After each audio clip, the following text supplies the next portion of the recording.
Salut à tous, c'est RDTech. Aujourd'hui, nouvel épisode de créer un setup gaming.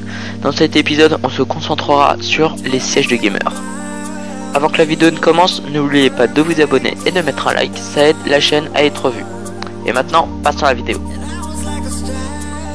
Alors à la 5ème place, j'ai choisi la chaise de Cébut avec un prix très raisonnable de 80 €. Cette chaise a un look assez joli grâce à ses couleurs qui sont le rouge et le noir, ce qui rappelle l'aspect gamer de celle-ci. Mais si vous n'aimez pas les couleurs, il est aussi disponible en noir ou en noir et en orange. Ce siège aura des roulettes et on retrouvera aussi des accoudoirs. Malgré ses bons points positifs, on regrettera le manque de coussins à positionner en bas du dos. On devra se contenter d'un repose-tête. Le produit est principalement en simili-cuir avec un rembourrage au niveau de l'assise.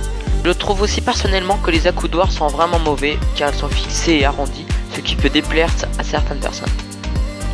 Mais dans l'ensemble, c'est un bon produit. Mais on ne pourra pas espérer qu'il restera des années, mais pour un premier siège gaming, il sera vraiment super bien. On enchaîne avec le E220 Evo de chez Nitro Concept. Une chaise gaming avec un prix de 200 €. On retrouvera à peu près les mêmes caractéristiques techniques que sur la première, mais cette fois avec un plus grand choix de coloris et de meilleure finition. On viendra retrouver 10 tissus sur les parties où le corps viendra principalement venir s'appuyer. Les accoudoirs cette fois-ci sont beaucoup plus jolis que sur le premier. Si j'insiste sur l'esthétique, c'est qu'un siège de gamer c'est principalement pour le côté esthétique, mais on pourra venir trouver de très bonnes qualités pour un siège très confortable que si l'on va vraiment dans de hauts prix comme sur des marques de DX Racer ou Acarici. On pourra aussi venir incliner le siège à 15 degrés si nécessaire. Attention, tout de même car le siège ne supporte pas un poids de plus de 120 kg. Les points négatifs de celui-ci sont assez peu nombreux. On ne pourra pas régler les accoudoirs et encore l'absence de coussin qui est assez dommage.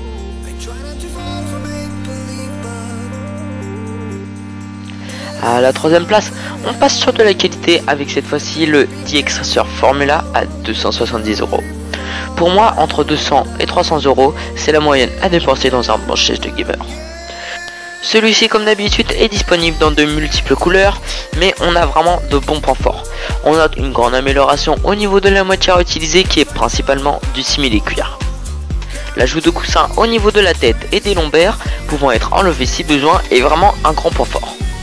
L'inclinaison de la chaise jusqu'à 135 degrés est vraiment un grand plus, par exemple pour regarder un écran de télé qui pourrait être situé au-dessus de votre setup. On aura constaté la possibilité de venir ajuster les accoudoirs en hauteur. Et pour moi, le seul point négatif notable sont les roulettes du fauteuil. Elles sont vraiment très petites et peu résistantes par rapport à celles que l'on peut acheter à part, qui sont comme celles des rollers et qui surélèvent le siège un peu. Mais c'est quand même 40 € en plus, donc pas si important que cela.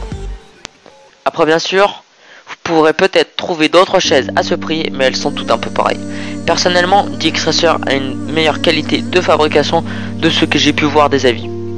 Après, si vous voulez un siège à peu près pareil et un peu plus confortable, penchez plutôt vers le Corsair T1, un siège qui vient juste de sortir et qui est bien sûr disponible en 5 coloris.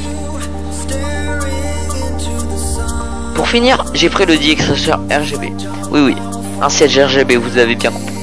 Ce siège, qui est semblable au précédent, a cette fois-ci la particularité d'avoir le dos du fauteuil illuminé.